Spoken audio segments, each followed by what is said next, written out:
You know, the critics, where it comes to, I don't even know, what am I going to call it? The new Democratic leadership is the same as the old Democratic leadership. And the critics are saying, what the hell? You have useless leadership that put the Dems where they are today. You were responsible for that, Schumer. You were responsible for that, Pelosi. And now, like a bunch of lemmings, all the Democrat rank and file says, yeah, we're going to put him in charge again. What is that about? Why is it the Democrats are so incapable of saying, you know, bye Hillary Clinton, goodbye Nancy Pelosi, goodbye Schumer, let's have some new blood in here. Why are they incapable? It's almost like they're dependent on daddy kind of mentality. You're a Democrat. I know you don't think like that, but I'll tell you, if I'm to sum it up, that's the way it looks to me. Top fundraisers. That's what they do. Okay. That's what Schumer is in the Senate. That's what Pelosi is in the House. We're the people that bring in the money. Well, now talk about that a little. I won't go into a lot of detail. Yeah. In other words, they hold power, according to your theory, because they bring in so much money that you don't want to offend Nancy Pelosi or Schumer because you might not have enough money for your race.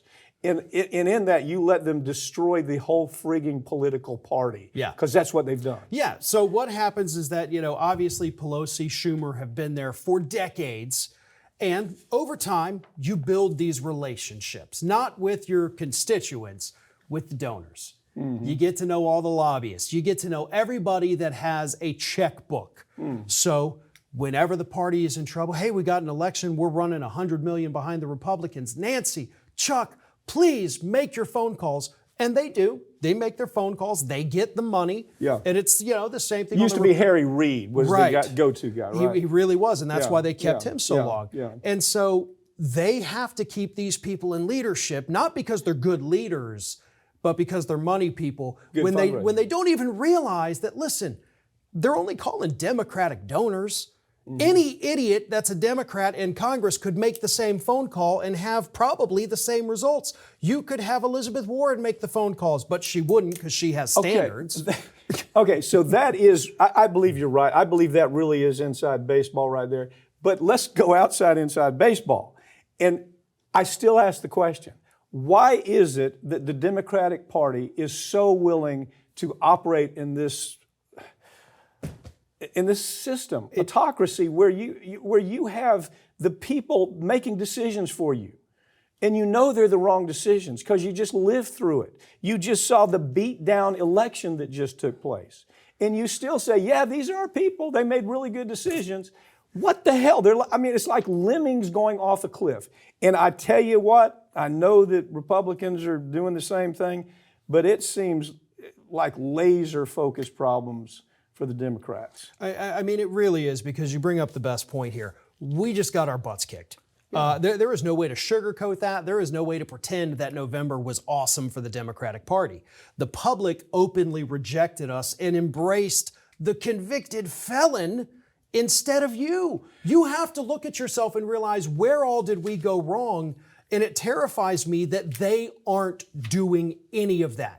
Let's put the same people back in charge. Let's keep the same people in charge of the DNC, although I do think they're actually going to get rid of Harrison, which is great because he has been a disaster. Oh, total. His only qualification was that he ran against Lindsey Graham, got his ass kicked, but he raised a lot of money. Yeah. That is what it was. Farron, you are so you are the best voice the Democratic Party could have. I mean, not to say you don't go after them when you go after them, but you're the best voice. They need to be smacked around right now. So what you deal with all these folks that are out there? How are they justifying this? I mean, what are they saying? This is a great idea. I mean, are the Sam Cedars and are those folks like that saying? Are David Pakman types saying, "Wow, this is a great idea"? No, absolutely not. I haven't seen anybody, including folks online, that think this is a smart decision. Okay. So all of these folks out there understand, we're in this party boat, and the boat is sinking, and they say, you know what? Let's hit the rock again because maybe the rock will plug the hole. No, it's going to rip it open even further, and we're all going down. Is it in the Democrats' DNA? Is it just so in the Democrats' DNA that they have to operate with a strong mama or strong daddy that tells them what to do? Is that just part of their DNA? It really is. It's the hero mentality. Okay, We always talk need, about that a little bit. we need the savior. Okay. We've got to have a Superman figure show up and save the day. And right now, we're willing to slap that cape on any elderly person that calls themselves a Democrat. You know, Chuck Schumer is not your Superman. Nancy Pelosi is not Batman.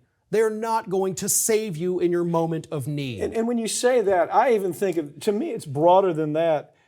Are they so insulated that they believe that they have everything in common with Hollywood celebrity, that that's who they've become, or that they are in such a blue bubble with the media that they're so separated from reality that you'll never bring them back? You understand what there is that Hollywood celebrity bubble who would not give them the time of day.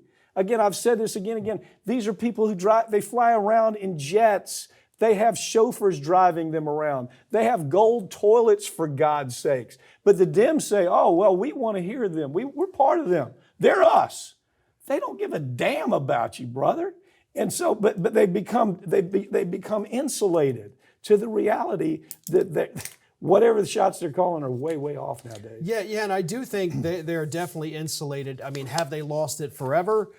Hopefully not. I mean, I hope that these young leaders in the Democratic Party, which in the House, you do have the young leaders that are now challenging these leadership positions, saying, hold up, you're not going to be ordained to be the minority leader. Maybe I want a shot at it. Maybe I want to be the or the minority chair of this committee. So in the House, we're seeing a little bit of pushback. In the Senate, there's none at all.